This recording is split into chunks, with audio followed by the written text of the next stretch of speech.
Hello everyone, hello, bonjour, bonsoir, bon après-midi, dépendamment de là où vous, nous, vous êtes avec nous. So hello, good morning, good afternoon, good evening, wherever you're joining us from. It's always a pleasure to have you in another episode of Joama Zoom Hebdo. C'est toujours un plaisir de vous avoir avec nous dans un autre épisode de Joama Zoom Hebdo. Donc n'hésitez pas à aussi visiter notre chaîne YouTube pour voir plus de contenu. So don't forget to also check our YouTube channel for you to watch more videos and learn more about the great guests that we've been having so far, and we hope that you're enjoying it. If this is your first time, my name is Junella Ondo. I'm the Vice President of Joama Consulting, and I'm also the host of the Joama Zoom Hebdo. Donc, si c'est votre première fois ici, je vous souhaite la bienvenue. Mon nom, c'est Junella Ondo. Je suis la vice-présidente et directrice générale de Joama Consulting et aussi la présentatrice de ce show. Donc, comme je le disais, on a toujours un plaisir d'avoir des invités, des entrepreneurs, des coachs, des artistes, un peu de partout pour nous parler un peu de leur expérience ou de leur entité. As I'm always saying, it's always a pleasure to have our guests, where they're coming from companies, some entrepreneurs, some coaches, some artists, all around the world, and it's always great to learn from them. And today we have a pleasure to have another great guest that I will allow somebody else to introduce her. I am going to introduce first Randy Penner. If you're already like a subscriber or you already know Joama Zoom Hebdo, you already know Randy by now. Donc, si vous êtes toujours avec nous, vous connaissez déjà peut-être Randy, qui a été plusieurs fois avec nous ici et a introduit beaucoup d'invités pour nous. So he will be the one introducing our guest for today. And if you don't know him, Randy is actually an independent architect for Legalshield, and we also did some presentation on that. Pour ceux qui ne connaissent pas Randy, Randy c'est un associé à Legalshield, et si vous avez été avec nous, vous avez peut-être une idée c'est quoi Legalshield. Mais sans plus tarder, je vais laisser la parole à Randy. So without further ado, I will give the floor to Randy. Hi, Randy.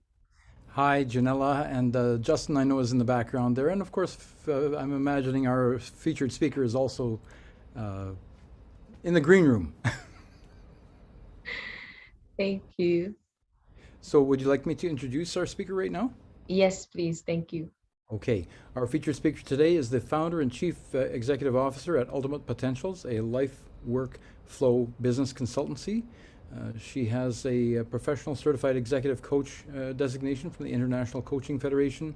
She holds a master's degree in public health from the University of Manitoba's Community Health Sciences program, and she has a graduate certificate in health and aging. She's also a certified MBTI personality type practitioner and a certified psychological health and safety workplace advisor. She also makes time for her hobbies, and she has expertise in organizational, psychosocial, health, conscious leadership, diversity and inclusion principles, and she and her team exist to support organizations and individuals to achieve their work and life goals, one organization and one person at a time. Would you please give a very warm welcome to Phyllis REID-JARVIS. Thank you so much, Randy. Welcome, Phyllis. Thank you so much. Bonjour, good morning, good afternoon, everyone. Thank you, Randy, for those very kind words. And I just would like to extend my thanks to Joama Consulting for inviting me to share this wonderful space with them and their audience. And it certainly is an honor for me to be here. And I thank you for your generosity.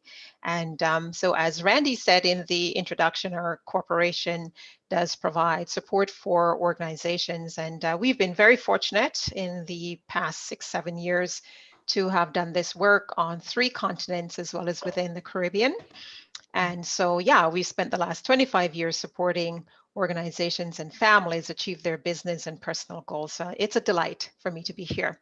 So I was invited to speak to the topic of conscious leadership, a critical currency for 21st century workplaces. It's a topic that's near and dear to my heart, and not only just my heart, but to anyone who actually is working within an organization or leading folks, and it doesn't matter where you are in the world, it's an important topic today. So I thought that I would share with you three very simple ideas about the topic today. And within those three ideas will also be some tips and some strategies that leaders, employees can implement right away and start having that conversation to help build workplaces that are deemed to be psychosocially safe and healthy. And when people are relaxed, that's when you get the best out of them. So as I said, the topic is conscious leadership, a critical currency for 21st century workplaces. So what is conscious leadership? So at Ultimate Potentials, we actually live, work, and play by the principles of conscious leadership. And these principles are actually guided by the wisdom of nature. Randy has gotten to know me a little bit over the past few months or so, and I have shared with him my absolute love and passion for nature, for the outdoors. And it's just how I've always lived my life, and it's how I've designed our organization to be a place that operates on the principles of nature. Nature is not competitive. When we look at it from a gross level, like a big level, we think that lion that's chasing a deer and capturing the deer and killing is competition. It's not. It's a most beautiful demonstration of collaboration, and that's what nature is built on. So those are the principles by which we live, and we use those principles to guide us in our practice. And you'll hear me use some references to nature and to one of my hobbies, which is gardening. And again, nature at its best.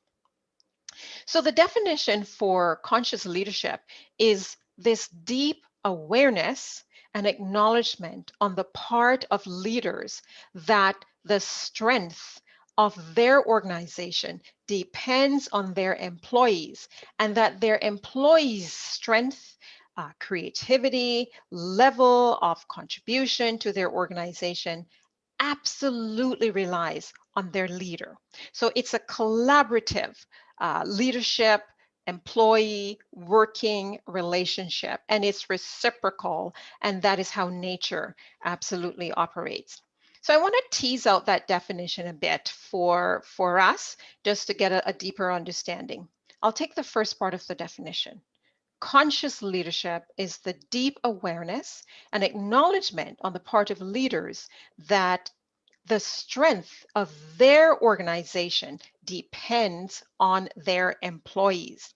Now, leaders, a leader, any leader at all, whether you have a formal title or an informal title, your most important role, function, or job is actually to manage your emotions so that you know how to support your employees to manage their emotions. It is not about the signing off on the big contracts and so on. Those are all a result of an emotionally intelligent leader. And that is what's required to have this critical consciousness when one is embarking upon their role as a leader. So that's the most important role or function of a leader. Manage your emotion so you are best set to help your employees manage their emotions. The data on emotional intelligence and its connection to personal and organizational success actually points to the fact that it's the leader who sets what's called the emotional tone of their organization. So many of us have worked, I know I have worked in a number of different organizations in different capacities over the years. And there's always a tone or an energy to that organization. Some people will say that it's their culture, so they may call it the culture. Whatever word you choose to use, it actually is a tone, and it's an emotional tone. And that tone is absolutely set by the leader. So there's a beautiful book that it's an older book and still is very, very relevant today. It's entitled Primal Leadership: Unleashing the Power of Emotional Intelligence. And it's written by Daniel Goleman. Most people are familiar with Dr. Goleman as Mr. Emotional Intelligence.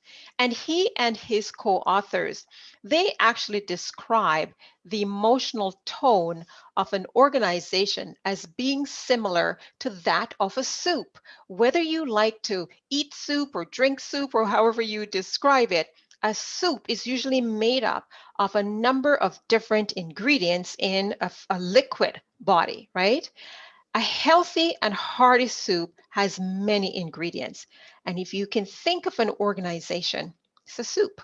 We have people from different backgrounds, walks of life, different socialization, different thinkings, different beliefs, values, you name it, all brought together to work within this organization. And that forms an emotional soup.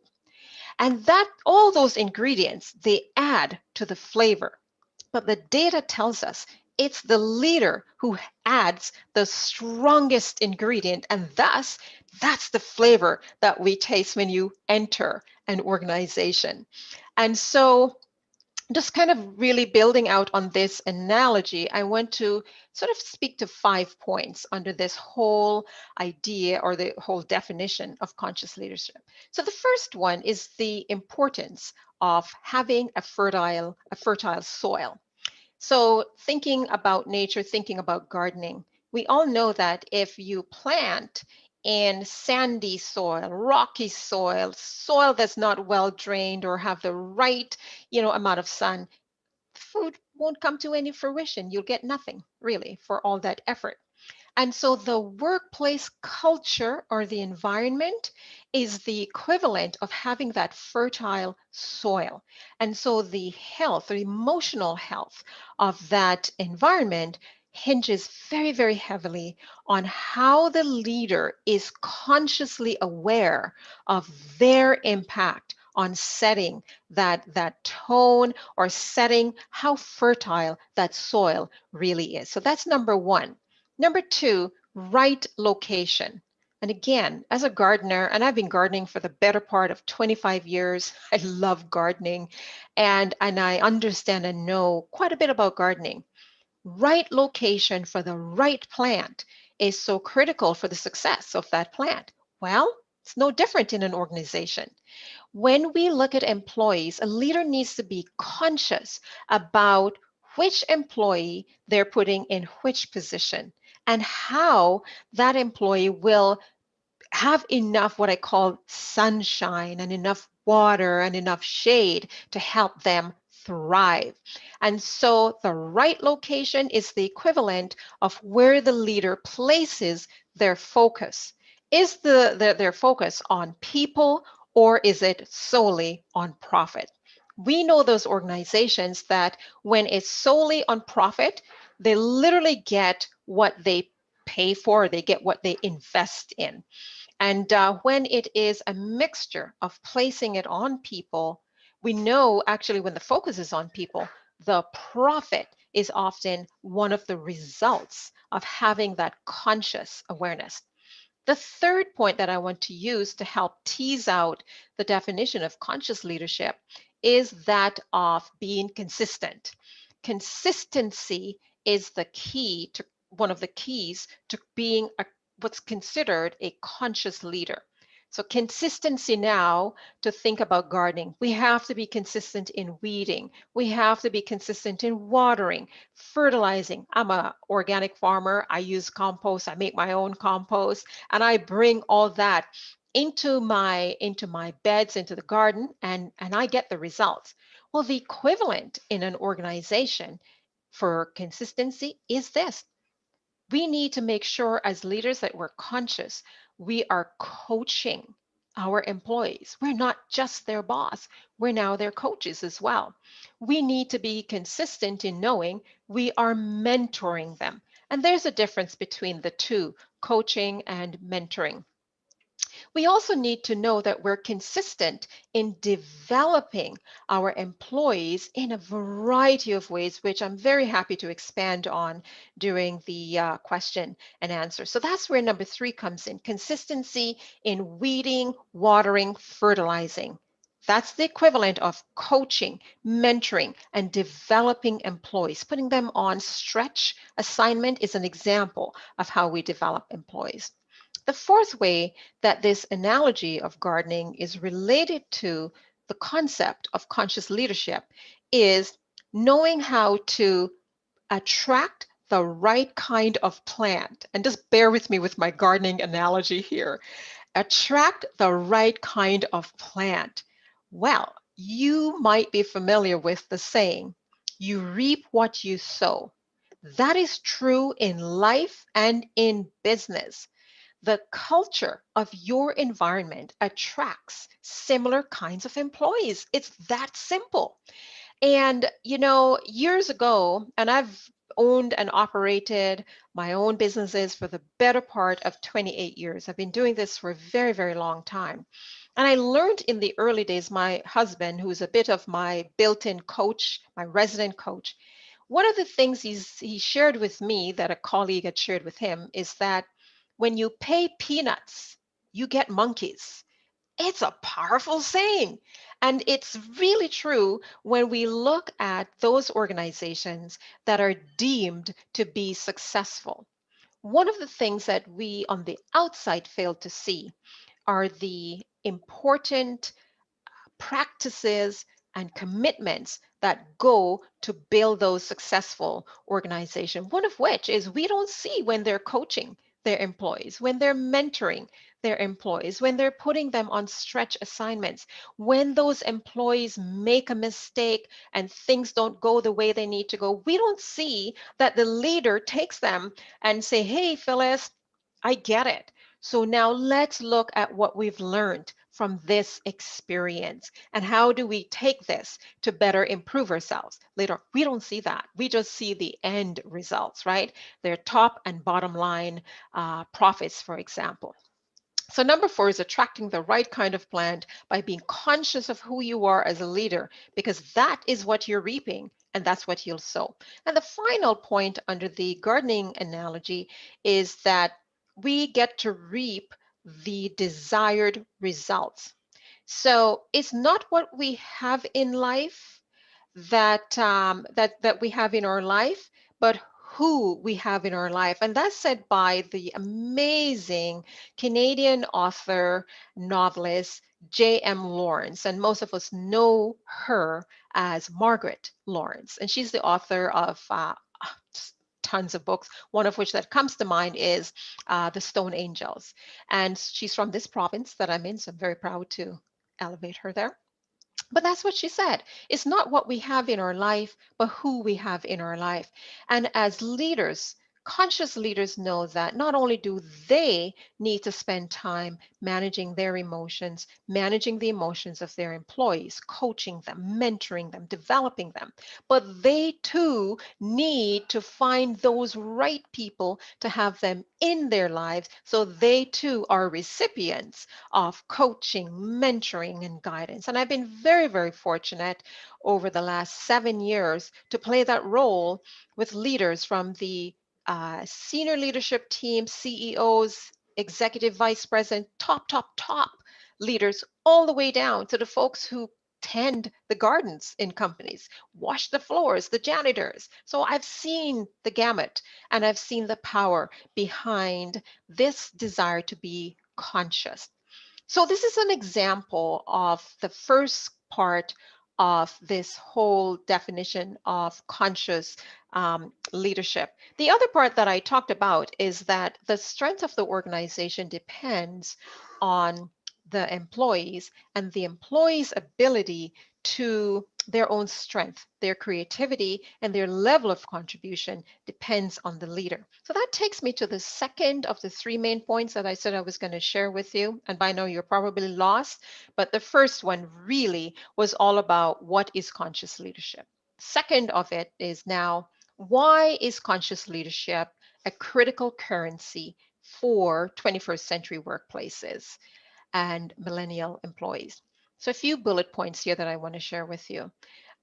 The data is very clear. Whether we're in North America, in western part of Europe, Eastern Europe, whether we're in Southern Africa, whether we're in the Caribbean, wherever we are in the world, we're in Africa, you name it, Australia, there is a growing number of employees who are dubbed millennials, and they're born between, say, 1980 all the way through up to 1992 or so.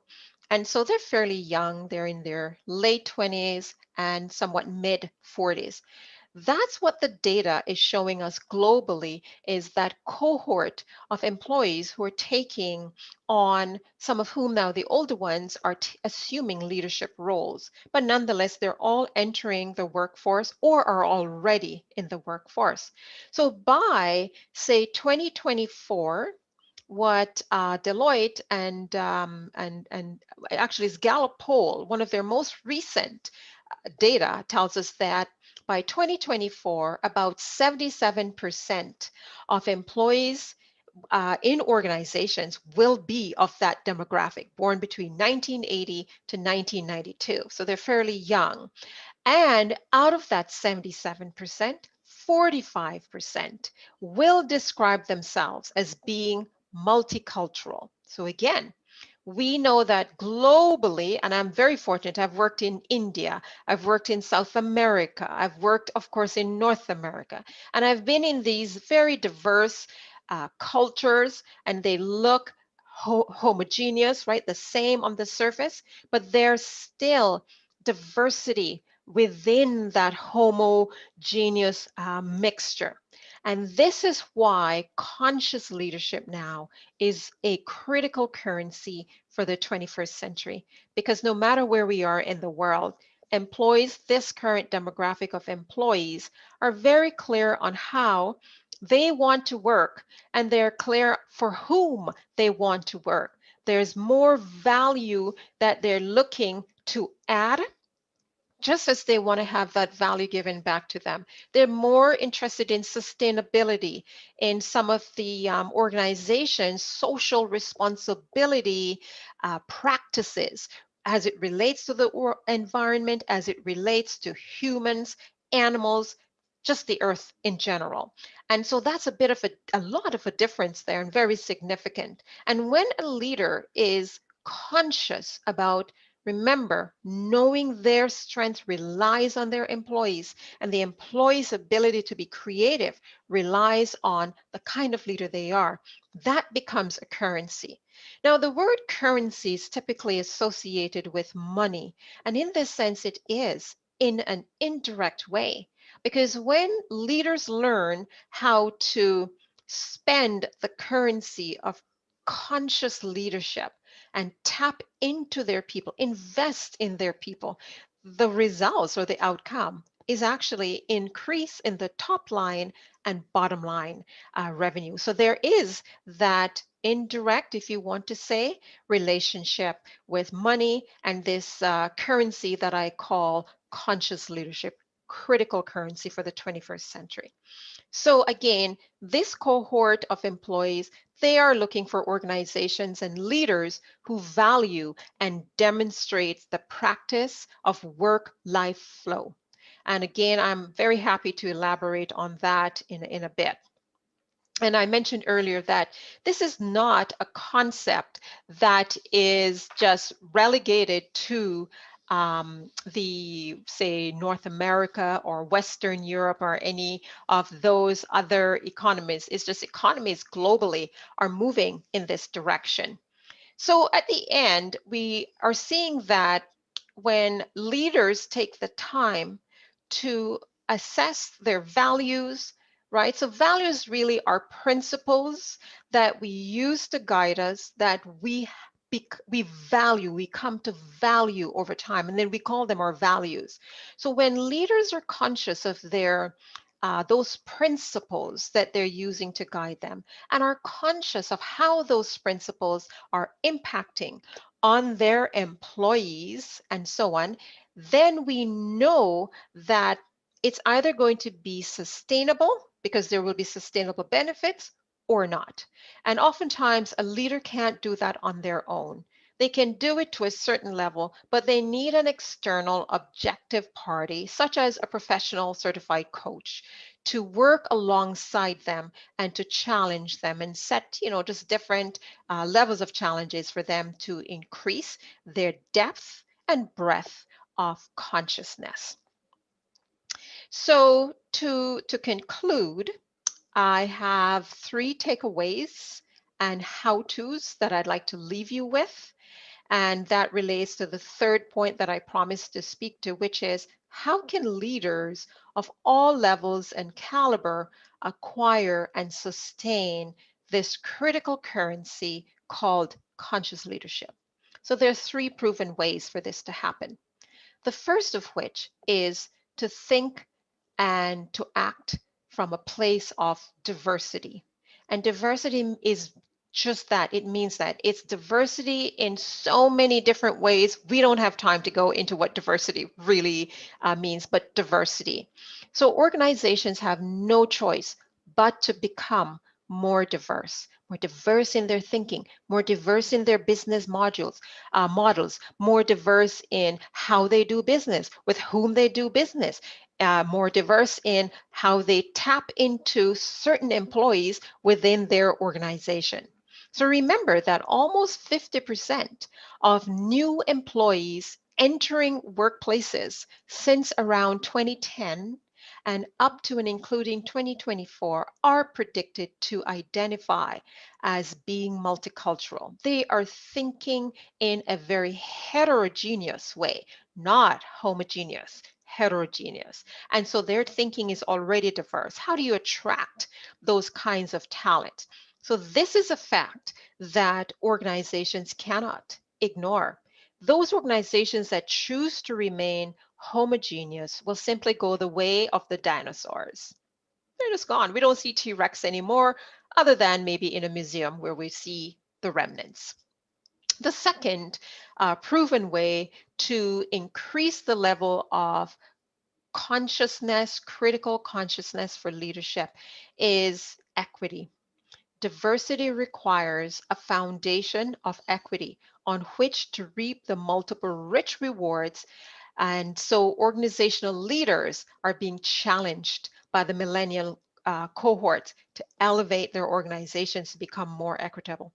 I mentioned that I've worked in the Caribbean, I've worked in South America, and I've worked in cultures that very hierarchical cultures.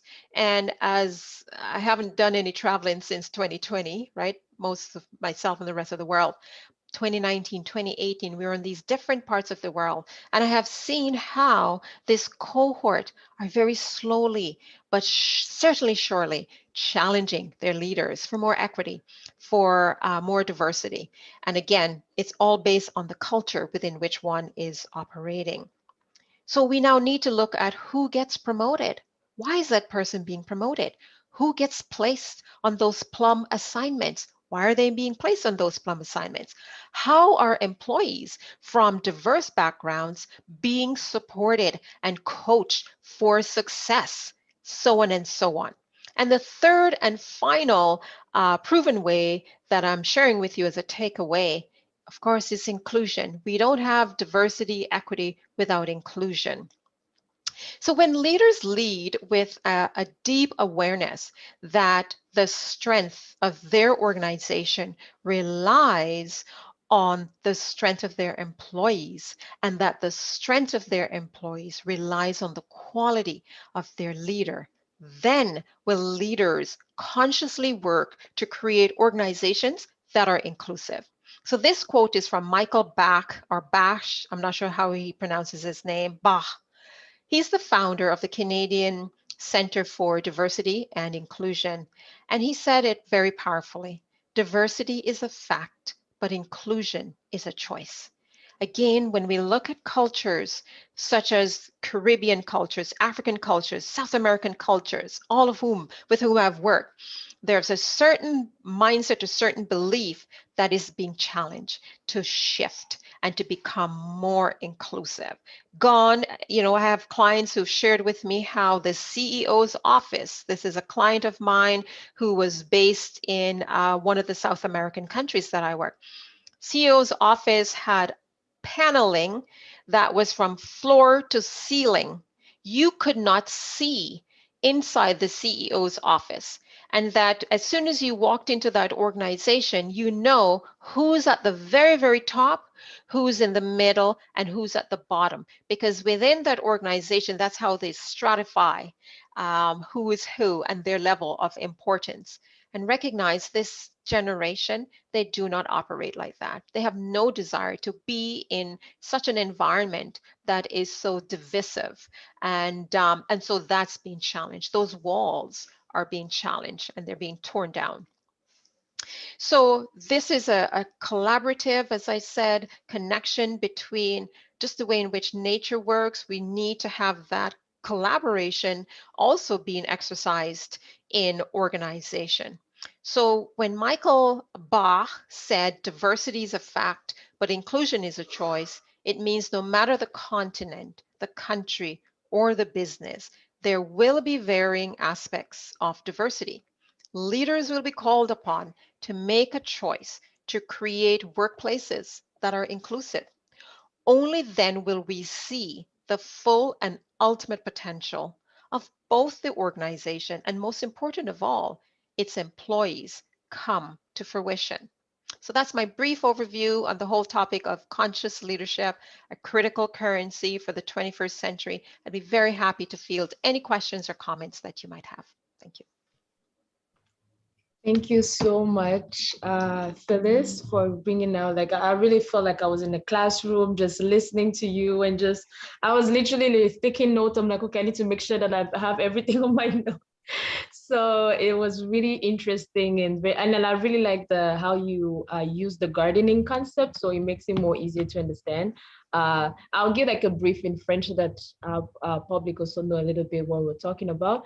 Donc, on va remercier encore Madame Phyllis de nous avoir un peu expliqué qu'est-ce qu'elle fait. Donc, vous avez vu, elle vient de Ultimate Potential. Donc, c'est vraiment une organisation qui aide un peu les entreprises, les employés à atteindre leurs objectifs et aussi à mieux être organisés. Donc, elle nous parlait un peu des différentes stratégies que les entreprises, ou peut-être de manière individuelle, comment arriver à un niveau où on est dans un environnement sain, un environnement où on peut grandir, que ce soit dans le business.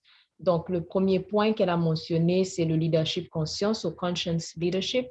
Et en fait, ici, elle nous a aussi expliqué ça sous forme de, pour ceux qui font du jardinage, so gardening, c'est aussi une manière de comment comprendre comment la nature fonctionne en fait. Quand on regarde la nature, il y a toujours une collaboration entre les animaux, les plantes et tout, et c'est ça qu'on doit imprégner dans nos organisations aussi. Donc, par exemple, surtout quand ça vient au leader, c'est le leader, déjà le leader doit apprendre comment gérer ses émotions et aussi en sachant comment gérer ses émotions, il peut pouvoir être capable de comment gérer les émotions de ses employés en fait.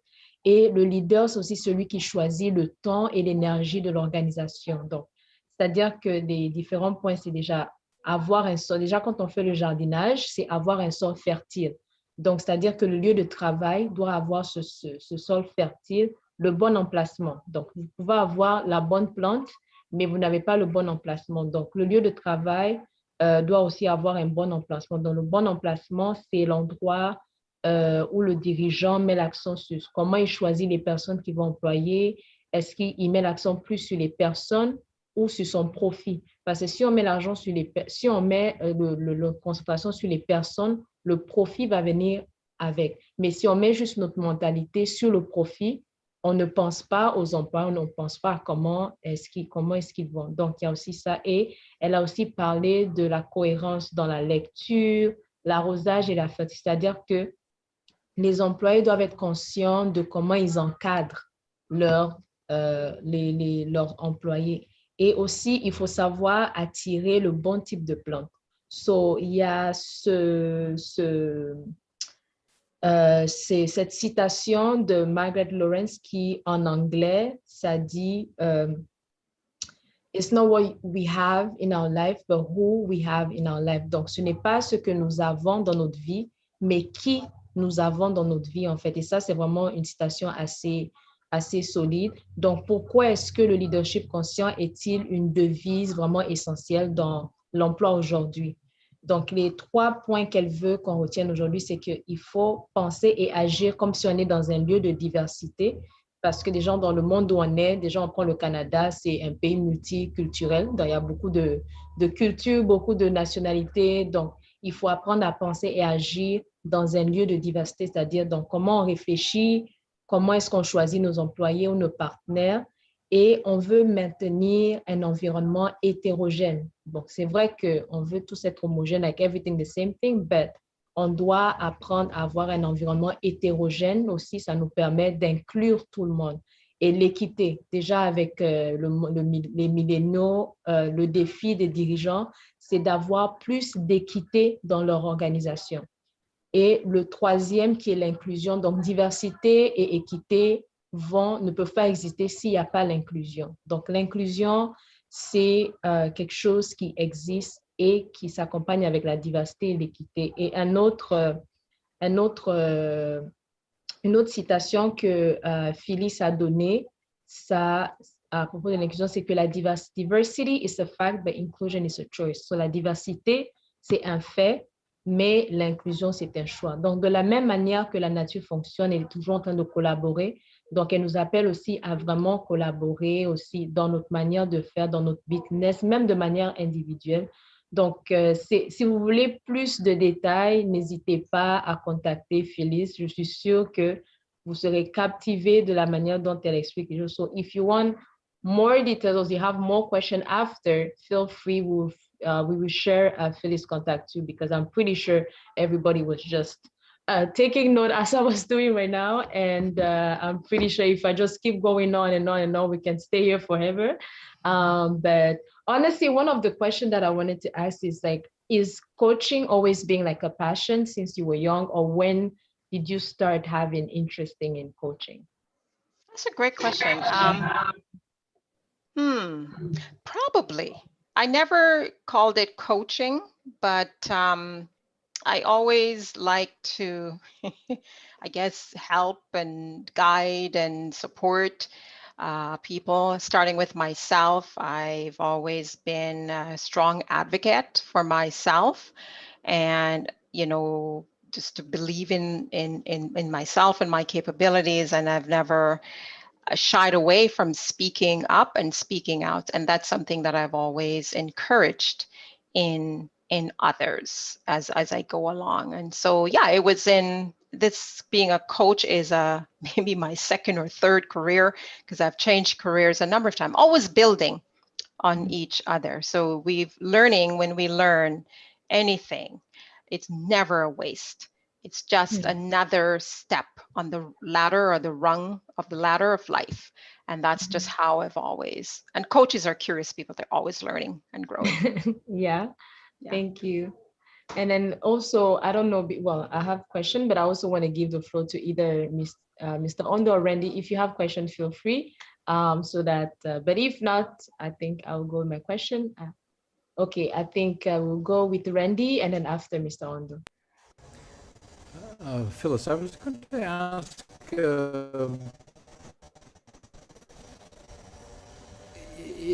okay, I've never really heard the term area, but certainly I have studied leadership. So is there a particular individual that came up with this concept of conscious leadership, or was that something that you originated? I like to think it came from Ultimate Potentials, and simply because of the nature of our work. So our company is called Ultimate Potentials. And for us to work with clients to really get to that place of living and working and playing, notice I always say live, work, and play.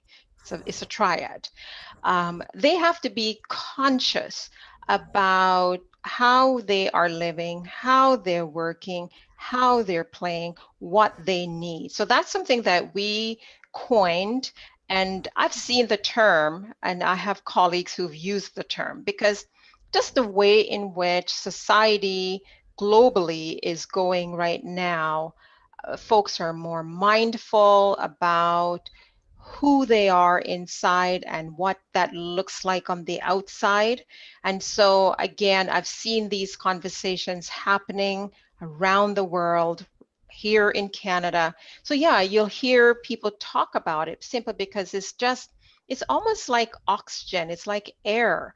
We just need to be more mindful, more conscious of who we are, how we show up, and how that impacts others. And so that's how we've always worked with our leaders that we've coached. And we don't coach just the senior execs that way, we coach everyone because we need people to be conscious. So Terrific idea. thank you. Thank you. And also, I wanted, before Mr. Ondosh, I also wanted to share the website, if that's okay with Phyllis, so that just in case Absolutely. people would like to sorry too. So as you can see, this is the website, and so there's life and personal coaching, leadership management, and feel free to so it's ultimatepotential.com if you want to check the website. And you have the floor, Mr. Ondo.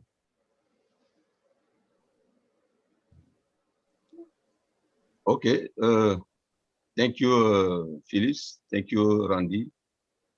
I'm going to speak in French because we have a lot of people who will follow this meeting in French and in English. So let me go to French for best speaking, and Junella maybe will translate in English.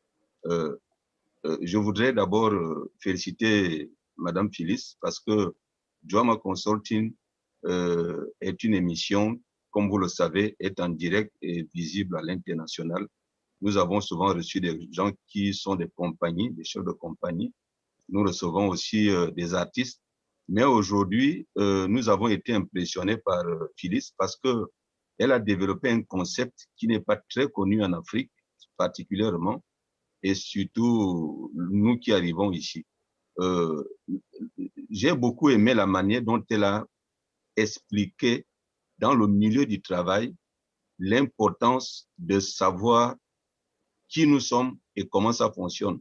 J'ai travaillé à Loblo, la compagnie Loblo, j'étais payroll analyste, et je me souviens la première fois qu'on nous avait dit qu'on voudrait mettre les employés ensemble pour exactement ce que Phyllis est en train de dire là. Bon, ça me passait un peu la tête, j'ai dit, bon, moi je suis payroll analyste. Moi, je sais que quand on me donne l'ordinateur, c'est pour mettre les chèques. Qu'est-ce qu'on veut m'apprendre dans la conscience? Mais effectivement, il y a une différence entre les gens dans le monde du travail.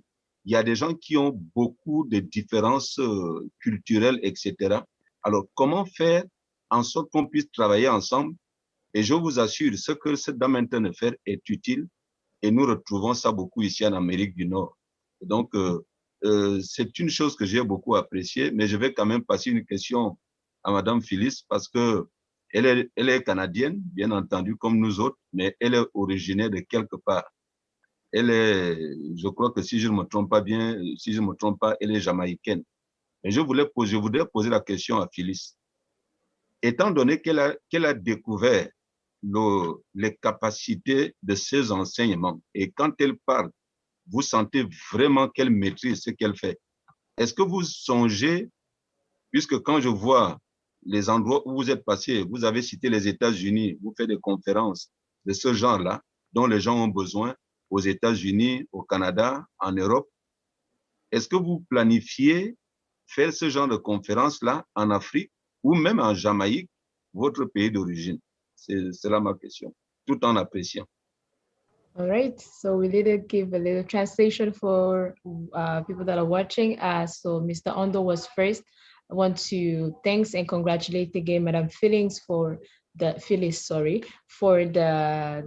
opportunity of sharing with us what is ultimate potential and her knowledge when it comes to leadership and what we need to know about conscious leadership.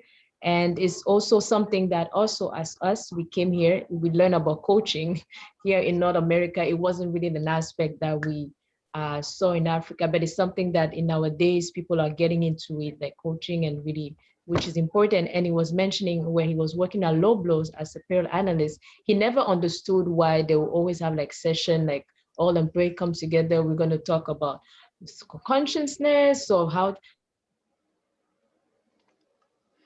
So he was like, all I have to do is do my payroll analysis. So why do we need? But by the years that he was, he's like, okay, yeah, you can do it, but you also need to understand who you are and who you are as an organization, and knowing that there are different people that have different backgrounds. So we need to learn how to work together.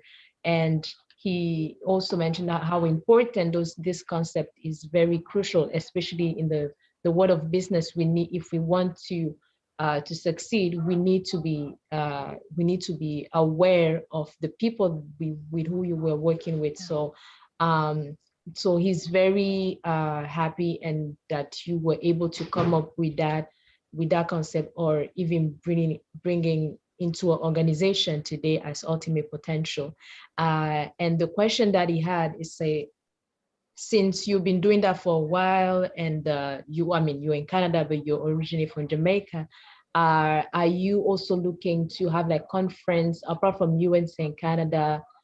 Are you visioning also in the future, we never know, have some conference on this topic, maybe in Africa, but I think she mentioned India, if I'm not, I think you already mentioned India. So I don't know if you did also the rest of Asia.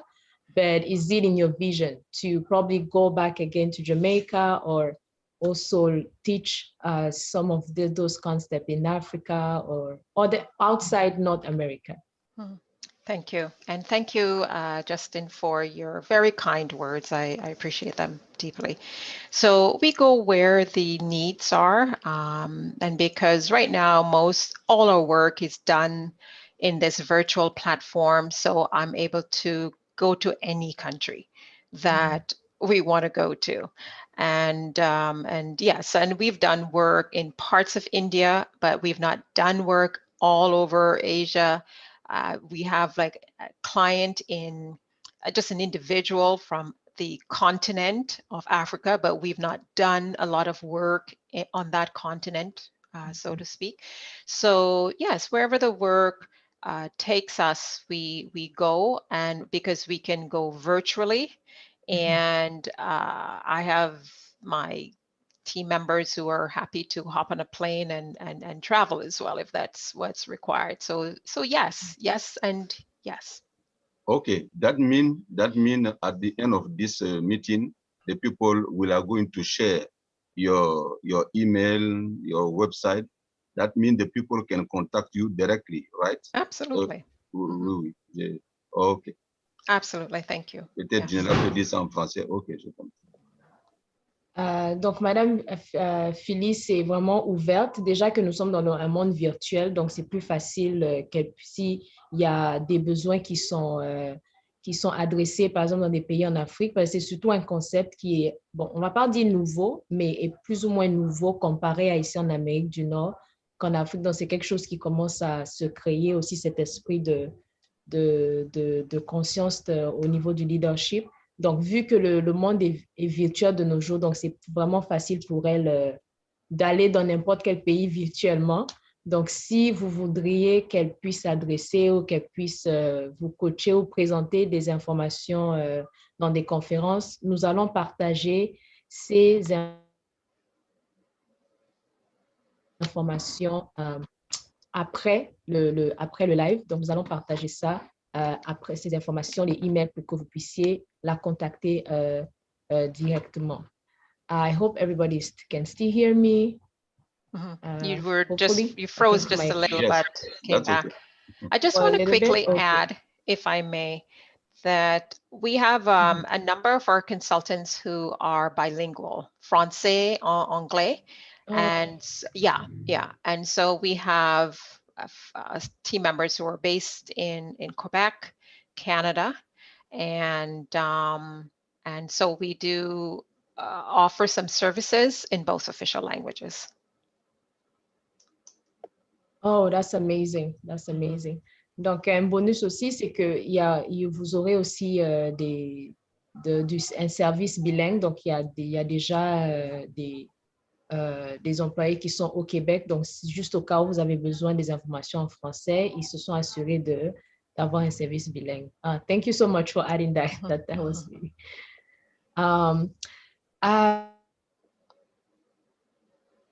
I don't know if there was any more question, because I also want to make sure that we are keeping on time, and also for Randy and Phyllis too. If there's no more question, I think, Mr. Ondo, did you have another question? No? Okay. All right. So thanks again. I don't know how many times I'll say thank you to Phyllis for really, I'm pretty sure this was really like probably 1 over 10 of what you had in mind, but there's more that we can learn, obviously.